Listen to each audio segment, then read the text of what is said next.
En menos de 60 minutos, MF Economía e Inversiones y Radio 1000 te traen los principales temas económicos del mundo y de Paraguay con Economía a 1000. Y Adriana y Lari hoy nos traen un tema sumamente interesante, ya viniendo como de costumbre, porque a Lari la tuvimos el lunes. Contigo, Adriana, hablándonos sobre la crisis y como una oportunidad. La crisis tomada como una oportunidad. Asimismo, y hablábamos de conceptos tan innovadores que se desataron justamente en esta crisis que generaron varias crisis anteriores, cuando hablábamos de la guerra comercial entre China y Estados Unidos, después de la pandemia, el conflicto bélico Rusia-Ucrania y toda esa reconfiguración. Eso lo tocábamos el lunes. Así y mismo. Ayer contigo hablábamos sobre las perspectivas agrícolas para con el Cindy año Romero, 2022. así mismo. Y hoy la vamos a aprovechar nuevamente a ustedes dos con un tema sumamente interesante. Larisa, ¿cuál es el tema que nos traes hoy? Vamos a hablar sobre la cadena de valor agrícola, dándole énfasis al segmento que sufrió mayores variaciones en este último año, que es el de los fertilizantes. Entonces vamos a explicar de vuelta la subcadena de valor de los fertilizantes. Alfredo, vos te quedaste así mudo.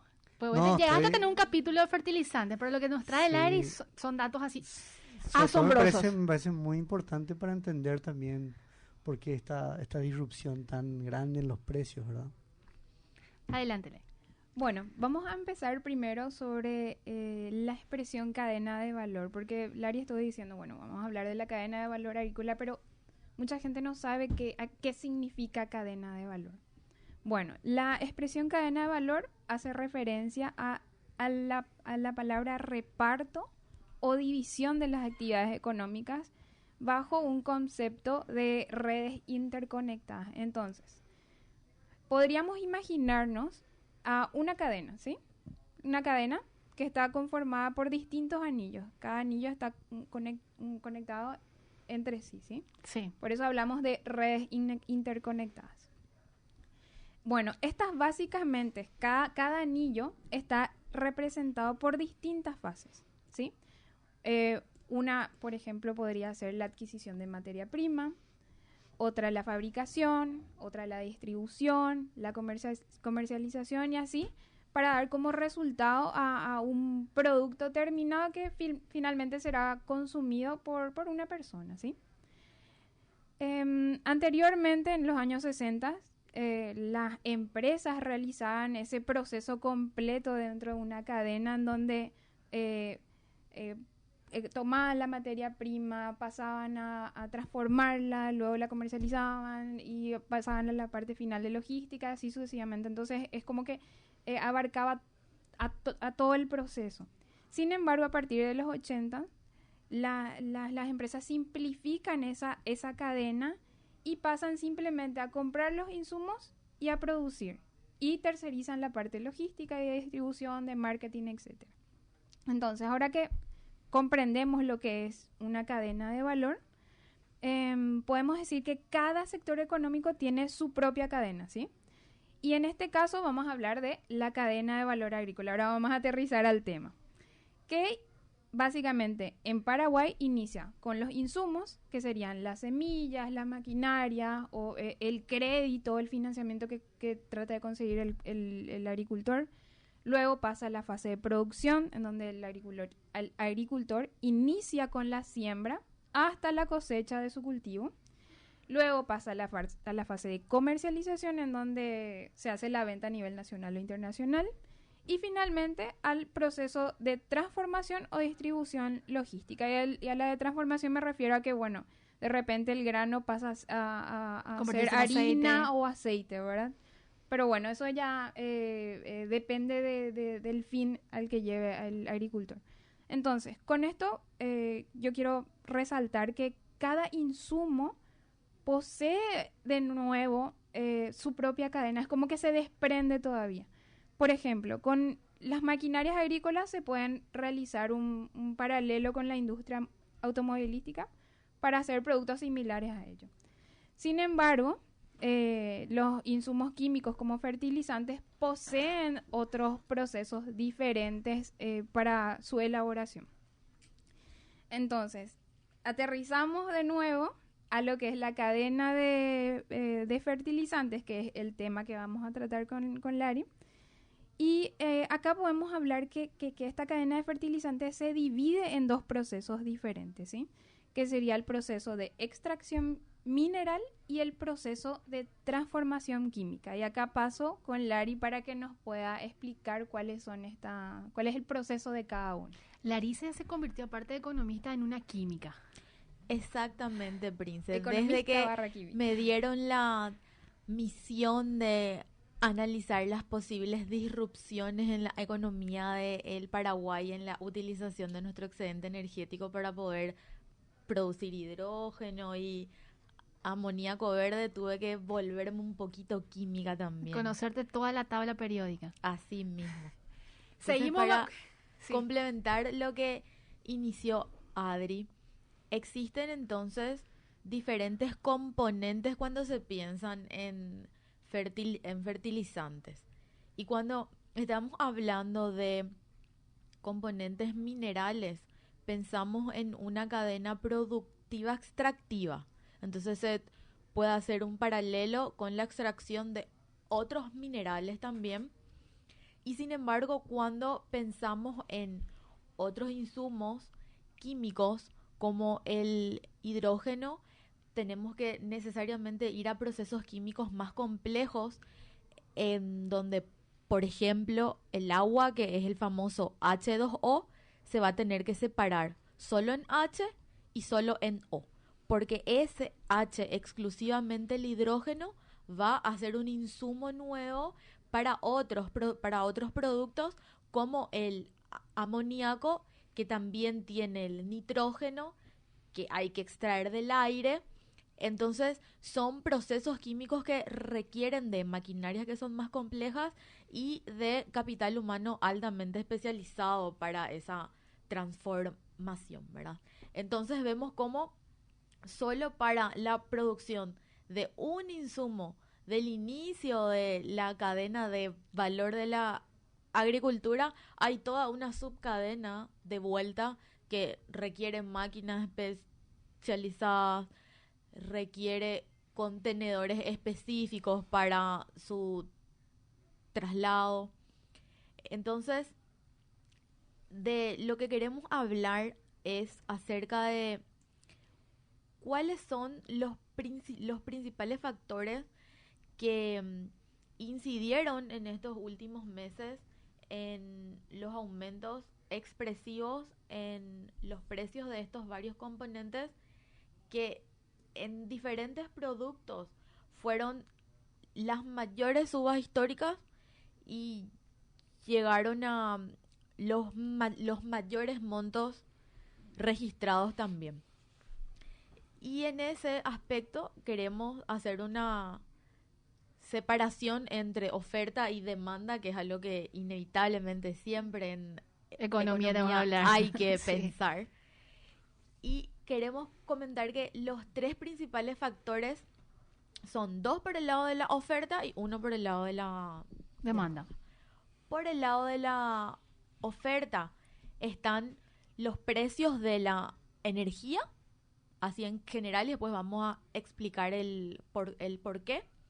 Y las perturbaciones en el comercio internacional que impactaron en los costos logísticos. Ahí hay dos. Entonces, por el lado oferta tengo energía y tengo comercio internacional.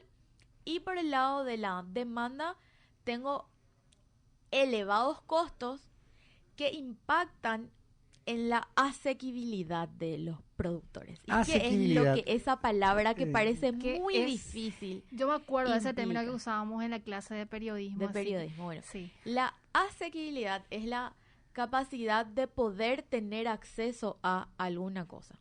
Entonces, si por el lado oferta yo tengo factores que suben el precio, eso automáticamente va a repercutir, dado el presupuesto que yo tengo, en si voy a tener capacidad o no para poder comprar ese insumo. Que ahí es muy importante la situación que arrastra en especial el agricultor paraguayo también, que prácticamente en una subida tan importante del precio de la soja tuvo una zafra desastrosa, ¿verdad? Exactamente. Entonces, Pope hizo la introducción para explicar por qué usar esa palabra que parece un poco compleja, pero parece nomás. Porque saliendo de una zafra de la peor sequía registrada en la historia de nuestro país, consecuentemente no solo no hay ganancias, hay pérdidas. Sí. Entonces se ve comprometido el presupuesto para la adquisición de los insumos para la próxima campaña agrícola. De hecho, me gustaría complementar esto que dijo Lari, que es súper importante, que, bueno, básicamente el insumo químico que requiere este agricultor para su cultivo, estos primeros meses del 2022 han aumentado, y ahí hago de nuevo una conexión con la palabra asequibilidad, en donde el agente, que sería el agricultor, está cambiando su comportamiento de manera temporal y está adquiriendo ya de entrada, en los primeros meses de este año, a los insumos químicos, que serían básicamente los fertilizantes. Cuando anteriormente esa tendencia no era, o ese Correcto, comportamiento no era correcto. similar. Este comportamiento se da particularmente en mitad de año, porque están previendo estos insumos para la campaña que se dan en los últimos 3 meses del año. Respecto a los precios de energía, los dos principales insumos son el gas natural y el petróleo. ¿Y por qué la suba del gas natural tiene alto impacto en estos precios? Porque varias de las principales plantas industriales que producen estos insumos se encuentran en zonas europeas cuyas calderas funcionan en base a gas natural, ¿verdad? Entonces, cuando se inicia un conflicto con Rusia y ese bien específico para que la planta industrial funcione escasea, eso genera de vuelta dos consecuencias. Puede que por un lado directamente se le traslade ese mayor costo al costo final, y puede una segunda cuestión que se fue viendo también en algunas plantas europeas, que fue de que No le da margen, ¿verdad? pararon de producir. Lo que Eso puede ser, Lari, eso, que el gas natural sobre todo impacte también los fertilizantes nitrogenados, ¿no? Claro, porque ese es el insumo que la planta industrial usa para tener que producir. Entonces, es un sobrecosto que se vuelve automático en el precio final, ¿verdad? Y después, como ya sabemos todos, el petróleo tiene impacto en los costos logísticos, y lo que efectivamente pasa es que muchos insumos son procesados en Europa, pero muchos también van a China para el procesamiento final, que por último llega a nuestra región. Entonces, si sube el precio del petróleo, suben todos los demás costos, ¿verdad? Y queremos ahora, para darle cierre, entrar a un punto que aprendimos investigando por una alerta de la FAO respecto a los tipos de fertilizantes y sus impactos, digamos. Porque el famoso NPK, que es el nitrógeno, fósforo y potasio, son los componentes que se utilizan para el fertilizante que utiliza el agricultor, ¿verdad? exactamente, que es el alimento para el cuidado del suelo. Bueno, esa mezcla que puede tener más o menos de esos tres componentes indica que en casos adversos como los que estamos pasando, si se redujera el uso en el fósforo y en el potasio, el rendimiento no sería tan severamente afectado como si se dejara de utilizar los fertilizantes que son nitrogenados, ¿verdad? Hay Entonces, una estimación, Lari, que hace la FAO, ¿no? En materia de números, digo, de eso, del impacto, ¿no? no. Ah. Lo que Solamente que advierte. Claro, exacto. Lo que la FAO indica es que químicamente está probado que puede llegar a causar altos impactos el no uso de los nitrogenados, pero no hay previsiones o números porque estamos frente a una situación nunca antes enfrentada también. Claro, es Claro. como que no solamente podría afectar la cantidad, sino también la calidad de la producción, ¿verdad? Del rendimiento. El rendimiento. Específicamente. Y eso al final termina también impactando, ¿verdad? En la asequibilidad de las personas que ya compran Ujú. esos alimentos, ¿no? Correcto. Exacto. Entonces, por eso es que para la próxima zafra, no solo en el Paraguay, sino en los principales países productores de granos y cereales en el mundo, la capacidad de poder acceder a estos insumos van a determinar finalmente cuál será el rendimiento final, y la advertencia es que caso no se generen los mecanismos para darle la prioridad que requiere esta cuestión, eso podría impactar en la producción mundial de los alimentos, y eso hace relaciona la seguridad alimentaria del planeta. Un capítulo que ya lo abordamos semanas atrás con Ujú. Adri, de hecho ayer hicimos una suerte de enlace. sí, de rememoración también del tema, porque hay advertencias, obviamente a nivel mundial, y también ya se ven los números a nivel país con los datos que había dado el Instituto Nacional de Estadística, Alfredo. No, parecemos enciclopedia en carta que ya vimos, casi todo ya abarcamos. No, es impresionante en Es este que, es tiempo. que es súper interesante es- porque casi todo termina en una crisis alimentaria, en Sí. una advertencia. Pero sabes que, Larry, ahora que estuvimos, digamos, estos días ahí en Santa Rita, nos comentaban algunos productores que ellos esperan buenos rendimientos del maíz, por sobre todo porque en gran medida esos fertilizantes que fueron puestos para la soja, como no fueron utilizados porque la sequía achicharró las plantas, se espera que todavía tengan buenos rendimientos, pero ya los productores no es que usaron, justamente por este tema de los costos, no es que, digamos, fertilizaron como generalmente lo suelen hacer los suelos, ¿verdad? Incluso hubo gente que comentaba que aprovechó que de repente tenía chiqueros, producción de cerdo o esa mezcla entre agricultura y ganadería para usar la urea orgánica y tratar de por lo menos diseminar así el maíz Como un para- complemento, ¿verdad? como un complemento, ya que Ujú. los precios, después del pésimo resultado de la zafra y de las pérdidas, así como comentabas, para ellos era imposible poder acceder a esos fertilizantes, ¿no? Claro, y los resultados finales del maíz safriña que se espera sean 50% superiores a el año pasado, permitan esa asequibilidad ¿Verdad? a el productor para poder adquirir los insumos químicos que hacen falta para la próxima zafra de la soja.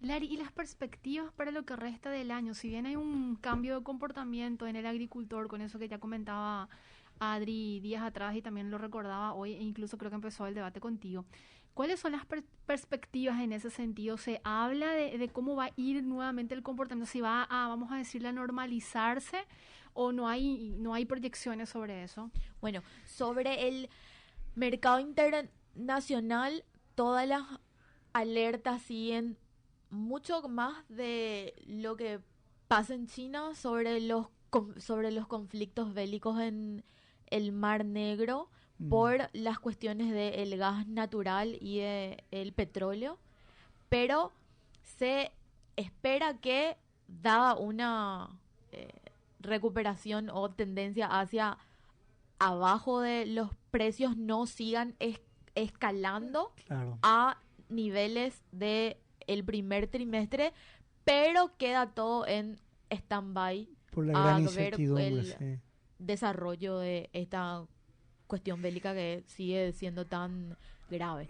Y respecto a el mercado nacional, como ya se importaron insumos anticipadamente, lo que va a definir el nivel interno de los precios es justamente la zafra del maíz safriña, que se está iniciando ahora, está terminando ya en algunas zonas, pero seguramente dentro de un mes vamos a volver con números más definitivos al respecto. Pero De igualmente la zafra del maíz safriña, las perspectivas son muy buenas, Sí. según los números que habíamos compartido también ayer. De hecho, Sí. a nivel internacional, si observan el precio del maíz en el mercado, está bastante alto y eso podría, de hecho, favorecer al agricultor con con este maíz safriña que va a vender. Alfredo.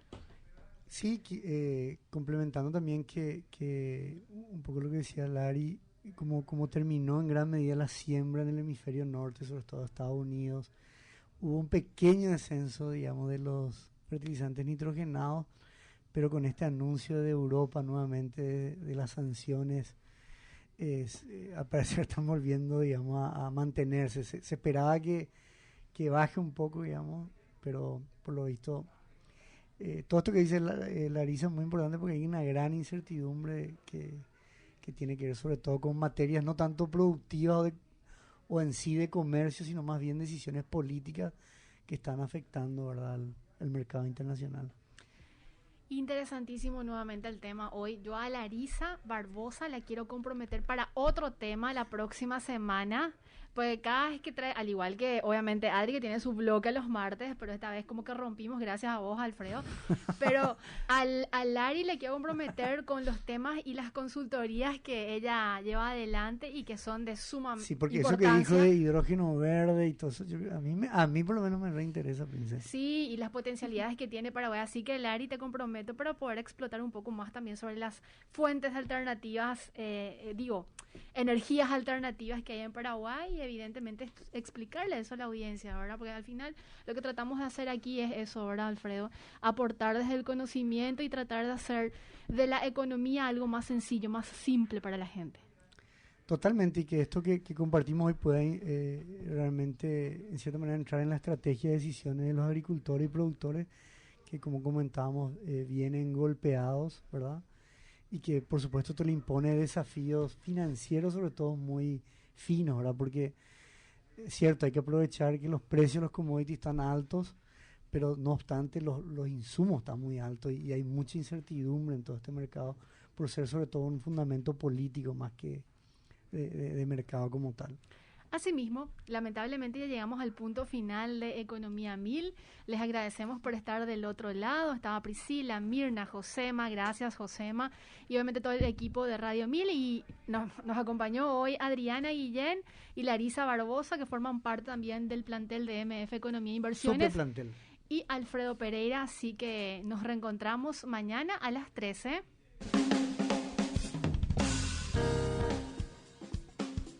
No te pierdas el próximo capítulo de Economía a 1000, de la mano de MF Economía e Inversiones y Radio 1000.